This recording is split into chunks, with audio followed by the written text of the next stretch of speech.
এই সূরার মূল কথা হচ্ছে মানে সেন্ট্রাল থিম বা সাবজেক্ট ম্যাটার সূরাতুদ দোহার কেন্দ্রীয় আলোচ্য বিষয় হচ্ছে নিরাশ হবেন না, হতাশ হবেন না, হাল ছাড়বেন না, ভরসা রাখবেন কার উপর? মুমিনরা নিরাশ হয়, হতাশ হয়, হাল ছাড়ে নাকি ভরসা রাখে? Never lose hope, you will find your way. তুমি তোমার পথ খুঁজে পাবে। আমাদেরকে পথ দেখায় কে? আল্লাহ।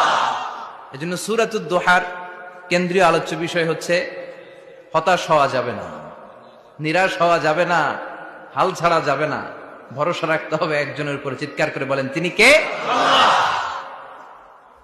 হতাশ যারা, ফ্রাস্ট্রেটেড আপসেট পিপল, তাদের জন্য, হতাশ ব্যক্তিদের জন্য এই সূরাটা একটা আলোকবর্তিকা, একটা আলোর মশাল। এই সূরাটা পড়লেই হতাশ ব্যক্তিরা মনে শান্তি পায়, আশা ফিরে পায়, দিক ফিরে পায়। ঠিক কিনা? এই সূরাটা নাজিল হওয়ার একটা ব্যাকগ্রাউন্ড আছে, শুনবেন।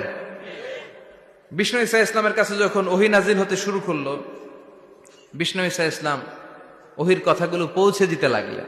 যাই নাজিল হতো বিষ্ণুনবী পৌঁছে দিতেন, বিশ্বনবী সাহাবাদের কাছে শেয়ার করে দিতেন। যেটাই নাজিল হতো তিনি পৌঁছে দিতেন, যেটাই, কারণ আল্লাহর আদেশ, ইয়া আইয়ুহার রাসূল বাল্লিগ মা উনজিলা ইলাইক। ও নবী, আপনার কাছে আমি ওহী থেকে যা নাজিল করি সব পৌঁছে দেন, একটাও গোপন করা যাবে? আল্লাহর কাছ থেকে বিশ্বনবী যে সমস্ত মেসেজ, ইনফরমেশন, তথ্য, রেভেলেশন ওহী পেয়েছে, একটাও কি বিশ্বনবী গোপন করেছে? সব প্রকাশ করে গিয়েছে, সব শেয়ার করে গিয়েছে।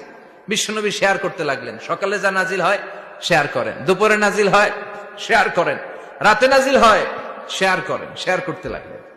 কিন্তু কি অবাক করা কাণ্ড, হঠাৎ করে এই ওহী আসার ধারাবাহিকতা আল্লাহ বন্ধ করে দিলেন। ওহী আর আসে না, আকাশ থেকে নতুন তথ্য আর নামে না। ঘটনা কি? ওহী আসে না কেন? জিব্রাইল আসে না কেন? কোন বর্ণনায় এসেছে 15 দিন, কোন বর্ণনায় 1 মাস, 3 মাস, এমনকি 6 মাস পর্যন্ত বর্ণনা পাওয়া যায় যে বিশ্বনবীর কাছে 6 মাস ওহী আসে নাই। বিশ্বনবী তো অবাক, ঘটনা কি? ওহী নামে না কেন? আর ওহী না আসলে তো বিশ্বনবী শেয়ার করতে পারে না। এতদিন যা আসতো বলে বেড়াতো, এখন আসেও না, বলতেও পারে না। কাফির মুশরিকরা বিশ্বনবীর গালি দিতে শুরু করলো, মুহাম্মদের রব মুহাম্মদরে ভুইলা গেছে, মুহাম্মদের আল্লাহ মুহাম্মদরে ছেড়ে দিয়েছে। বিশ্বনবীর চাচি আবু লাহাবের স্ত্রী উম্মে জামিল বলতে শুরু করলো, কি মুহাম্মদ, তোমার শয়তানটা তোমার কাছে আসে না? না, শয়তান দ্বারা তিনি জিব্রাইলকে বুঝিয়েছেন যে তোমার জিব্রাইল তোমার কাছে আসে না। এভাবে সবাই গালমন্দ করতে শুরু করলো যে মুহাম্মদের আল্লাহ মুহাম্মদকে ভুলে গিয়েছে।